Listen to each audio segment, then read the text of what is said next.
Hey squad, I finally got a 4K 120Hz gaming monitor and it was absolutely worth it for me. Now, after about a year and a half, I can finally experience next-gen gaming in the way that it was supposed to be experienced, and it's beautiful. If you're in the market for a 4K monitor, especially for next-gen gaming, or you're just wondering if the value's there and worth it for you, then this review is for you. But before I begin, I want to let you know that I pay for this monitor with my own funds, and this review is truly based on my experiences with owning this monitor. And if you find this video helpful in any way, please go ahead and give it a like.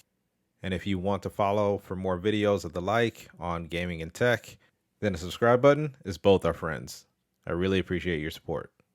Currently, there aren't many 4K 120Hz plus gaming monitors with a 1 millisecond response time out there, especially ones that don't fit in a sub 1K budget. However, I was able to find that exactly and more with the Gigabyte M32U. Now, it sounds crazier to me when I say it out loud, but since getting my Series X at launch in November 2020, I had yet to game in 4K 120Hz. Part of the reason was because I just bought a new TV, and it was a Samsung QLED, and it was 4K, but it was 60 Hz. The other part was I just didn't foresee the impact of 120 Hz being so significant. And the last part was me not being sure of where I was going to take my gaming setup next. I went back and forth for a while on deciding if I should upgrade my TV to 120 Hz or if I should begin my gaming desk setup and get a monitor that was capable of doing 4K gaming for both PC and console. And I'm not going to lie, I love playing games on the big screen with big sound in the living room, especially with fun, slower story type games where fast response and refresh rate isn't much of an issue. However, as I recently found my love for FPS games again and could really utilize more of the benefits with a monitor with FPS, I came to the decision that I was going to move my gaming setup to the office and start playing on a monitor, especially as my grand plan included me getting a gaming PC. So I set out with a future-proof goal of getting a 4K monitor that did at least 120 Hz and had a minimum response rate of 1 millisecond. I went back and forth between a 27-inch and a 32-inch for a little bit, but I settled on a 32-inch as I was going to be using it for multi-purpose for productivity and gaming. If I were to get a monitor strictly for gaming, I would have went with the 27-inch as it's a better size for gaming at a closer distance, allowing you to see more without much head movement. And also the pixels are a little bit more condensed, making the image quality a little bit stronger. Then I set out to research, and after lots of it, I was ready to give up my search and wait a bit longer as it was slim pickings and most monitors that met my criteria were over $1,000. Now there are incredible monitors on the market that run at 1080 or 1440 at higher refresh rates. And on average, their price tag is generally lower and many are proven and well reviewed. But again, I wanted a monitor that would finally give me that long overdue 4K gaming experience that was promised to me when I bought my Series X, as well as have a monitor that would set me up for the future with PC gaming and allow me to do work on it. And I knew deep down if I settled, I was always going to wonder what the experience would have been like on a higher resolution monitor that could do 120 Hz. With that said, I feel like knowing the key traits of what I wanted really helped prevent me from settling and going down unnecessary rabbit holes when doing research. If you're looking to get a new monitor, I recommend you do the same thing and first determine what 3 to 5 traits are most important to you, like absolute must-haves. For me, I was focused on 5 key points. First, I determined my budget and said I wasn't going to spend more than 1K on a monitor, as I really didn't see the value in a monitor above that. Second, it was determining my use cases, work, play, etc. This really helped me zero in on the features that I wanted and breeze by the ones that were more gimmicky or unnecessary for me. Then I figured out my ideal refresh rate. For those less familiar, refresh rate is how many times your monitor screen refreshes per second. The higher the number, the faster and smoother the motion will be, meaning less motion stuttering. This becomes increasingly important in fast-paced activities like competitive shooters where you need to see what's happening as near real time as possible. So I determined that I wanted 120 Hz at least for my next-gen gaming, but I wanted 144 Hz at a minimum as it would set me up for PC gaming in the future. Fourth, I determined my ideal response rate, which refers to how fast your pixels change colors. The lower the number, the faster the color change occurs. Faster response helps decrease ghosting and motion blur. With 1 millisecond being the fastest today, it offered the most competitive response rate today and likely in the near future. And fifth was determining my ideal resolution. While this is the most known today, I'll still explain it. The higher the resolution number, the denser the pixel count per square inch. This is how you get the crispiest image. So going back to my comment on the 27-inch, you can often see the quality of images on smaller screens look exceptional in lower resolutions. Another reason the 27-inch 4K monitor would also be a great choice. After defining those, it made it a lot easier to filter down to a handful of options and comb through what other features made for the right pickup for me. So after looking for what felt like forever, I found the M32U. And like I said, this monitor had all the core specs I was looking for, as it was 32 inches and capable of 4K resolution, a 1 millisecond response time, a refresh rate up to 144 Hz, and compatible with next-gen gaming via HDMI 2.1. Also, for those of you that are interested in the weight of this monitor, it was only 16 pounds without the stand, and with the stand, it was about 23 pounds. Physically walking around the monitor, you'll spot that it's not an RGB spaceship like many other gaming monitors on the market today. You'll also see that it has a native KVM switch, and this is right next to a quad directional joystick that allows you to change your settings and also gives you another toggle for your KVM switch. You will also see a solid amount of ports, an on and off switch that's in a slightly awkward space right next to the power cable. And if you choose to use a stand, you can manage your cables a little bit easier by routing them through the stand. The secondary specs that factored into my decision are that this monitor has an IPS display. This is fairly common in monitors today, but it's important because it helps give great image quality, color accuracy, and provides greater viewing angles. So in a sense, it allows for more user versatility. Its screen pixel density is 140 ppi, with the average human eye not being able to discern much difference outside of 100 to 150 ppi. I was confident I would get the sharp and smooth buttery image I was looking for at the distance I would be viewing it at. This concept is also the opposite of what I spoke about earlier and why lower resolutions don't look as great on larger screens. And I like that the display coding was anti-glare / matte. This is perfect for me because my desk sits right next to a window that gets good sunlight. In terms of hardware, I like that it would come with built-in speakers. I typically wear headphones when gaming, but built-in speakers can come in handy in a pinch, and headphones aren't available. For example, when I was setting up my PS5 for the first time and I needed to follow some auditory cues, the speakers came in clutch. I also have to note that they aren't the best speakers in class, but I'm thinking this is an internal area of cost saving. As many of us rely on headphones or external speakers in our setups, I would think this would not be a deal breaker for most. And as I mentioned, there are a ton of ports. First, you have a 3.5 millimeter audio jack. On the same note as the speakers, I appreciated the headphone jack.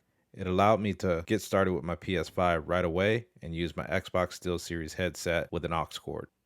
Also, if any of you have great recommendations for a PS5 headset, please share in the comments below. Next, you get 2 ports that support HDMI 2.1. I know this is probably well known at this point, but I'll reiterate. In order for your monitor to be able to run your next-gen console at 4K 120 Hz, it needs to be HDMI 2.1. If your monitor or TV only supports HDMI 2.0, it'll only run 4K at 60 Hz. So be careful as you search and you come across these monitors that are advertised as 4K gaming monitors. Be sure that those monitors say that they have HDMI 2.1. Then you get a DisplayPort 1.4, 3 USB 3 ports Type A downstream, meaning that these ports send data and power to external devices like keyboards and things like that. Then you have one USB 3.0 that's Type B and another USB 3.0 that's Type C, both used for upstream. So this is how you connect your computer to your monitor. So both of these are likely going to be used for the KVM functionality. As for the accessories, obviously you get a power cable, but what I absolutely love with this monitor is that they actually supply you with cables. So you don't need to go out and buy some more or look through your stash for additional cables to use with this monitor. Those additional cables include an HDMI 2.1 cable, a display port cable, and a USB Type B cable. Then in addition to that, you get your quick start guide and a warranty card. As for features, there were a few that stood out to me, both good and not so good. First is Smart Overdrive. This is a feature that's meant to help with response time and limit ghosting. However, I keep it disabled as it actually makes my game look a little bit grainy when it's enabled. There might be more of a benefit if I had a PC that was really pushing this monitor harder. Feel free to share your thoughts in the comments if you have further experience with this feature. Next is the KVM switch. KVM stands for Keyboard, Video, Mouse. This is helpful for those of us that have two computers and use them regularly, but we want to keep the same keyboard and mouse setup when switching between the two computers. As I work off of two computers, one for work and one for personal, this would definitely be a beneficial feature for me if I didn't already have an external KVM switch. Next is the OSD Sidekick. This isn't really a feature that I was excited about, but it's something that I thought that I really should mention. This is their app used for software updates. However, something that is not very evident up front is this software is only compatible with PC. If you don't have a PC, you can't update the firmware. This is definitely something that they need to fix for those of us that don't have a PC, especially for those of us that just got the monitor and need to update to the latest firmware for it to work optimally. The other feature that I liked is that it has low blue light. As I also have glasses for this, it gives me peace of mind. My eyes would have just a little bit extra protection, especially if I forget my glasses. At least I hope so. I hope so. Okay. And I have to admit that I haven't had any headaches when using this monitor for an extended period of time over the last 6 months. Another feature that caught my eye, but I'm not sure that it really works, is the flicker-free technology. There have been several occasions where I've experienced slight flickering for just a few minutes when on my Series X. However, I've yet to experience any flickering when I'm on my Mac. So I don't know if it's an issue with the display itself or my Xbox, as I've never experienced the flickering when connected to my other monitor or TV. This may be something that could be fixed with the firmware update, but again, I don't have a PC to update that. So I'll probably be hitting up one of my friends to use one of their PCs just to update this monitor. And a few other features that I thought were pretty cool. You could probably find them on most other gaming monitors, but since this is my first gaming monitor, this is my first experience with any of these. First is aim stabilizer. This is meant to help with motion blur and to enable VSync to sync the game's refresh rates to the monitor's refresh rates. I have this on, but I really can't tell the difference when playing an FPS game like COD. Then you have the crosshairs. I found this feature to be super helpful in games where crosshairs weren't readily available. Like when you're playing hardcore in COD and you want to center more easily when you have to get those hipfire kills. Then you have your dashboard, which basically tells you all the stuff that's going on with your PC.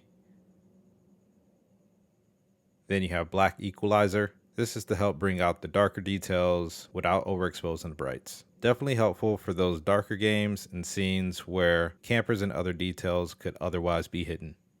Then you have other possible useful features like a timer and a counter. I also like that it said that it had 6-axis color control. This was very helpful in color correcting my monitor. And the last feature that stood out to me was that it had adaptive sync. This is another feature meant to help match refresh rates with frame rates, to help prevent input lag and avoid game stuttering or screen tearing. Overall, I'm happy with this monitor as I got everything I was looking for and some extras. To sum up my main pros with this monitor, first, the image quality and functional experience is buttery smooth and excellent. Next, I find this to be an all-around great monitor that offers an excellent experience for work and play. Third is the color depth. It's actually pretty good right out of the box, but can be even better as you customize it and dial in your color profile. Due to its color depth, it was a pleasant experience editing and color grading on this monitor. Fourth are the built-in speakers. Again, the built-in speakers aren't the highest quality and something they didn't have to add. I definitely recommend an external speaker setup and or a solid pair of headphones when gaming or doing anything where audio is a priority. I don't believe the decision of picking up a monitor should be heavily weighed on having or the quality of the built-in speakers. But with that said, if the price point was a little bit higher, I might have faulted them for cutting corners here. But I will say, when built-in speakers are present on a monitor, it can make a world of difference when you need them for the moment. Then we got the port variations and the included cables. I like the large assortment of ports on this monitor. There isn't much of an issue plugging in any peripheral, and it helps alleviate the need for some external ports. It's also really nice that they included the various additional cables, saving me from spending more or looking for cables. And the last pro is the KVM. Although I don't use it, it isn't typically a native capability of most monitors, but again saves users money and ports as they don't need to have an external KVM switch. With many of us working at home today and working off two computers, this could be a huge selling point for some of us. As for my cons, number one is the flickering. As I stated before, the flickering is fairly rare, but I think this can be fixed with a firmware update. I'm not really put off by this, but this could change if this persists and I'm unable to update this firmware. This brings me to my second con, which is the OSD sidekick. I get they expect you to be gaming on a PC when you get this monitor, but next-gen consoles were out before this monitor and likely a large inspiration for the creation of this monitor. So I feel they need to think about how they can support the non-PC users and keep the experience consistent and positive for everyone. So, would I recommend this monitor? Yes, I would recommend this monitor, but only for those that, like me, have an absolute desire to have a 4K 120Hz monitor that can support their next-gen gaming or PC. There are many other lower resolution monitors that offer just as strong, if not stronger, performance, supporting specs, and more features. You can especially benefit a bit more from those monitors if you have a solid PC with specs that are going to push those monitors to the max. Also, if you don't have a desk setup, you might be better off going with a 4K 120Hz TV. TVs just typically have a longer response time than 1 millisecond. While it's not bad, you can expect to see around 2 milliseconds response time with some of the fastest TVs. For some of us, that differential, among other features, just may not be worth the expense of a 4K 120Hz gaming monitor compared to a TV on a similar price range. And if you do decide to get a monitor or a TV, I do recommend that you get it from a reputable seller, preferably a retailer with a brick and mortar store in your area, even if you buy it from their e-com store. Reason for this is because it makes it significantly easier to return or exchange the product if it's not what you expected or it's defective. Otherwise, if you just get it online, you might get stuck with the burden of having a large return shipping fee when having to send it back. So any front-end savings could be wiped out completely. And last, if you do decide to pick up this monitor, compared to what I was looking for and what I was finding on the market, I feel this monitor offers far more value than the price suggests. While the price tag isn't small, this monitor is still at the lower price range of the 4K 120Hz plus monitors. As of the time of making this video, I'm finding this monitor as low as $729 on Amazon. That's around $70 less than the MSRP and what I got it for, making it competitive with some high-end, lower-res gaming monitors. And that's it. I hope this video was helpful for those of you on your journey to finding your next gaming monitor, especially for those of you looking for next-gen support. And for those of you that might have already picked up a monitor to support your next-gen gaming, how are you liking them or disliking them? Did you pick up this monitor or another one? Are you able to update the monitor firmware without a PC? Let us know in the comments below. I truly enjoy seeing the positive and helpful comments between and from all of you. If you enjoyed the content of this video and would like to see more, please go ahead and give this video a like and subscribe. It definitely helps the channel grow, but mainly it helps me understand the content you're liking and want to see more of.